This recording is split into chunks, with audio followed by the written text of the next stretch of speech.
Today we're going to speak about annotations in Playwright and why that should be handy for LLMs.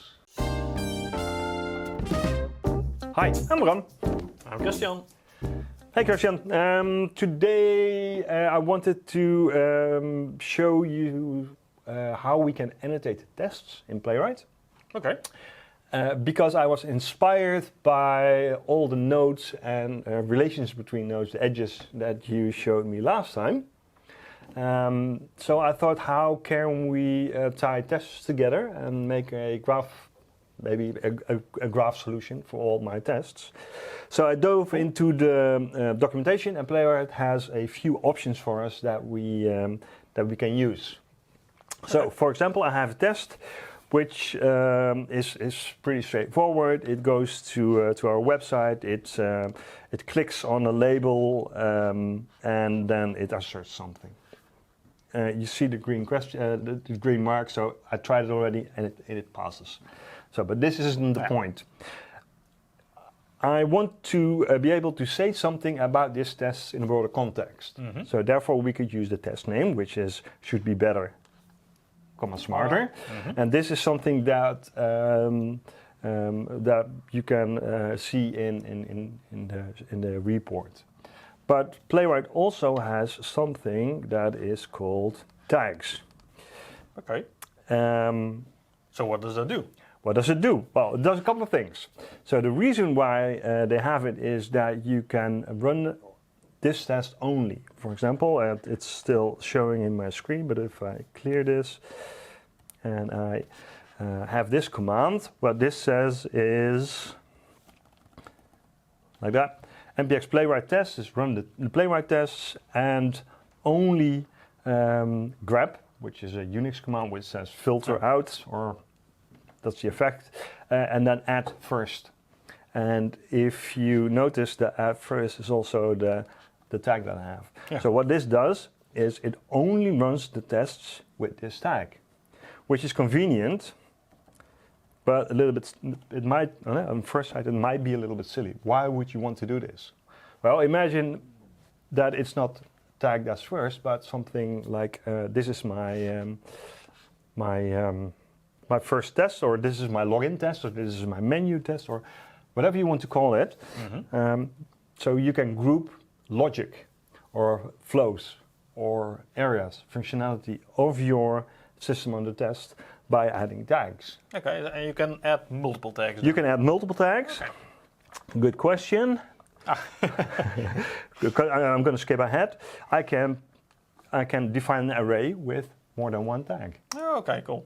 Yeah. So in that way, you can group them. And we can group on, and for example, this test might be useful for well, this is the main navigation again, and if I run this test, I get a result. This is just plain vanilla Playwright resulting, and you'll see two things here. Well, you see a lot of things, but the two things I wanted to to show you is the Chromium tag. Mm-hmm. This is a tag that's built in. I only use Chromium to run this test. That's in my settings. And the second thing is my custom tag.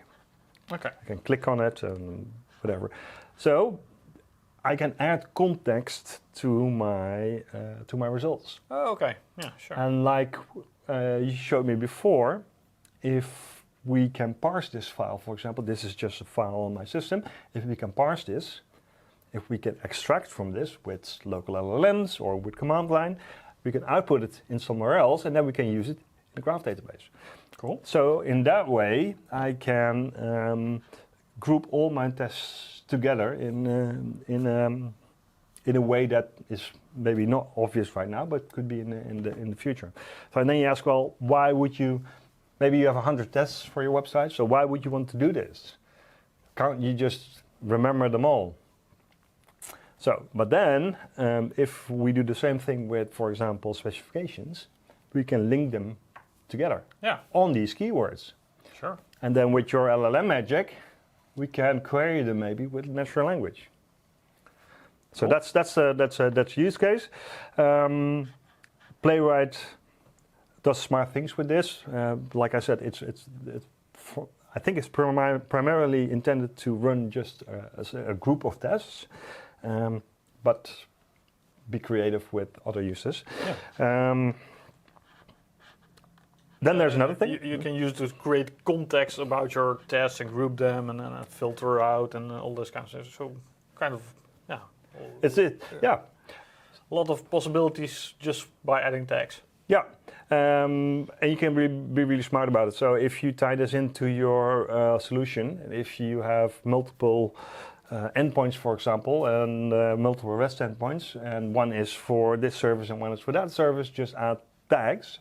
So if you know that you're going to deliver that service in production, only run the tests with this tag. Yeah. You don't. You're of course welcome to run the whole regression test, but sometimes that can take a little bit of time.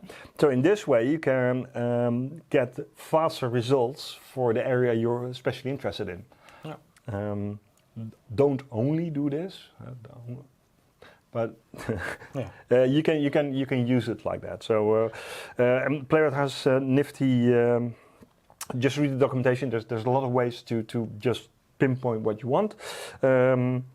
Grep works to demonstrate if I would add a tag first here as well